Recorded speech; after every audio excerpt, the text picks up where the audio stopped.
They told you it was an iceberg, a simple, tragic accident in a frozen sea. They were wrong. My name is Dr. Thorne, and I was the chief historian on the last expedition to the RMS Titanic. We went down to document the decay, but the wreck documented us. What you're about to hear is a ghost story. A ghost story that begins with the most famous shipwreck in history and ends with a warning from the abyss. The Titanic didn't just hit an iceberg. It was called, and everyone who hears the call is next.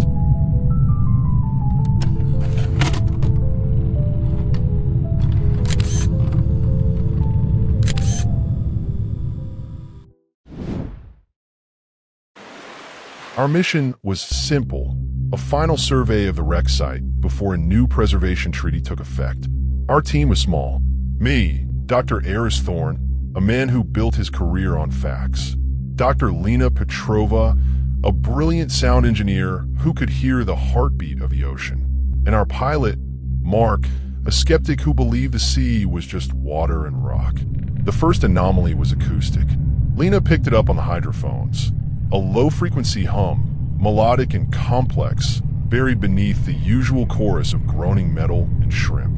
Lena dismissed it as an unknown biologic. A new whale song, perhaps, but it didn't sound alive. It sounded mechanical and ancient. Later, while scanning a debris field, our high-resolution cameras captured something else. On the reflective surface of a tarnished silver platter, the scan didn't show the empty seabed. It showed a reflection of a crowd of people in period clothing, their faces contorted in silent screams. A digital ghost in the machine. We dismissed it as a glitch, a trick of the light and the corrupting salt water. But the seed of doubt was planted.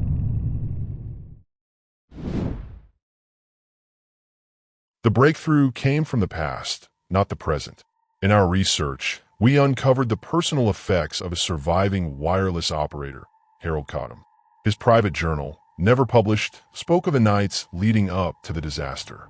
April 13th, strange transmissions plagued the Marconi room. Not Morse, but a kind of singing, static woven into a melody. It comes from nowhere and everywhere at once. Phillips jokes it's a siren, luring us to our doom. The joke is wearing thin. Cottam wrote that other ships reported similar phantom transmissions.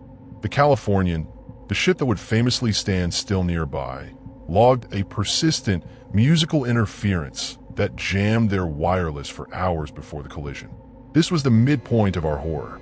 The paranormal wasn't an isolated event. It was woven into the historical record. The iceberg warnings were being drowned out by a signal that seemed to be purposefully blinding the ship. Back in the present, on the research vessel Atlantis, the phenomena followed us to the surface. Lena, analyzing the hum, found it contained patterns that mirrored human brainwaves associated with fear and suggestion. It was a frequency that could induce paranoia, complacency, a slowing of reaction times. Then, we made a fatal error. We broadcast a powerful sonic pulse back towards the wreck, tuned to the frequency of the hum, trying to ping the source. For a moment, the humming stopped, and then it returned clearer than ever. This time, it wasn't just a hum. It was a voice. Lena's voice, synthesized from the static, whispering a single word from the submersible's comms. Come. The entity, we called it the siren, was no longer a ghost of the past. It was aware of us. It began to use our own technology against us, replaying our deepest fears. Mark heard the voices of his children crying for help. I saw phantom readings on my sonar of a colossal shape rising directly beneath us. The ship's logs began to autofill with passenger names from 1912. We had our answer. The reason for the ship's submerging was not just physical, it was paranormal. The siren, a consciousness born from or drawn to the deep, had used its song to manipulate the events of that night. It clouded the judgment of the crew, creating a sense of doomed inevitability. It may have even guided the ship, ever so slightly, on its fatal course, attracted by the sheer mass of human hope and hubris. A grand feast for a creature that fed on despair. On the bridge of the Atlantis, we were reliving the final moments of the Titanic. We were isolated, our judgment impaired, being stalked by an invisible force. The climax came when our ship's engines failed. The siren song was now a deafening shriek in our heads, a feedback loop of pure terror. We were adrift, just like the Californian. We saw the ghost lights of the Titanic herself, the true ghost, materialize on the horizon of the empty sea. A phantom ship replaying its death for an audience of one. Us. We barely escaped. A Mayday call got through, and a Coast Guard vessel towed us back to port. The official report cited mass hysteria and sophisticated sonar spoofing. They sealed the data. They silenced us. But I know what we found. The Titanic's sinking was not a simple accident. It was a hunt, and the hunter is still down there. It's in the deep, silent places of the ocean. It's in the static between radio stations. It's in the dread you feel when you're utterly alone.